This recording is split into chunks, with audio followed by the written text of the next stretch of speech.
Figaro. Un autre regard. Anne de Guigné et Aude Cérès. Bonjour Anne de Guigné. Bonjour Aude.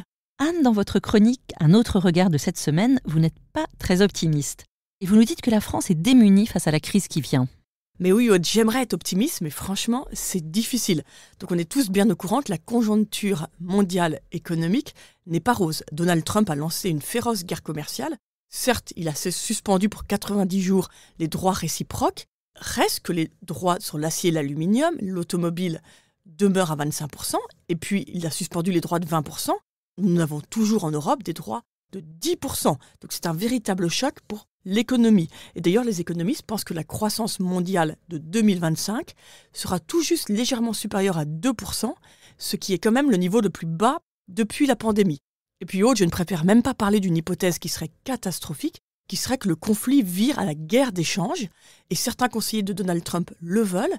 Et si jamais c'était le cas, alors là, pour le coup, vous avez le scénario un peu Armageddon, où on pourrait tomber dans une véritable crise financière.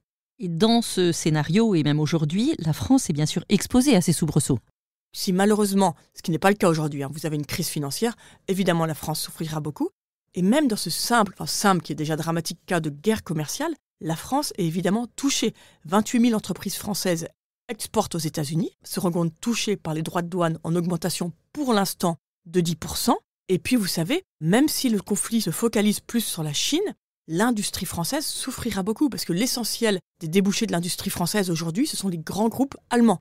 Beaucoup des petits industriels français sont des fournisseurs des groupes allemands. Et les groupes allemands, eux, seront très touchés évidemment parce qu'il y a un recul de la croissance chinoise. Vous voyez bien que la France est complètement intégrée dans ces dispositifs et donc que la croissance pourrait flancher sérieusement l'année prochaine. On a une estimation de combien la croissance française pourrait être amputée ? Le gouvernement parle d'un choc de 0,3 à 0,5 points de produit intérieur brut, parce que la croissance se mesure en PIB. Et c'est un choc qui est très important, surtout qu'on partait d'une base vraiment faible. Avant même les mesures de Donald Trump, la Banque de France visait une croissance de 0,7 points. Donc en fait, on pourrait se retrouver avec une croissance extrêmement faible, voire une économie qui fait du surplace. Et puis surtout, Aude, ce qui est inquiétant, c'est que depuis le Covid, la structure de la croissance française a changé. Maintenant, nous avons deux moteurs de la croissance qui sont d'un côté le commerce extérieur, de l'autre la dépense publique. Alors le commerce extérieur, on a bien compris que ce n'était plus à la mode depuis l'arrivée de Donald Trump à Washington. Donc ce moteur va évidemment ralentir. Et la dépense publique, compte tenu du déficit absolument abyssal du pays, c'est de la même chose, il n'y a plus de marge de manœuvre. Alors précisément sur le sujet de la dépense publique, le gouvernement assure qu'il va prendre le taureau par les cornes lors de l'examen du prochain budget 2026. Éric Lombard a promis 40 milliards d'efforts.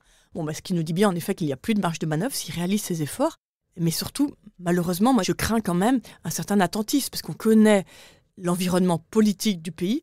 Comment faire passer un tel effort avec une assemblée aussi fracturée ? Ça fait quand même plusieurs années que chaque fois le gouvernement arrive en prévision du budget en nous disant « Cette année, ne vous en faites pas, c'est parti, on va vraiment redresser les comptes de la France. » Rien ne se passe, tout le monde bloque face à l'assemblée, espérant que ça se passe mieux cette année. Mais rien ne me semble sûr. Et autre, ce qui est très inquiétant, c'est que vous savez, avant la crise financière de 2008, la France était partie avec un déficit de 3,5%. À la fin de la crise, 7,4%.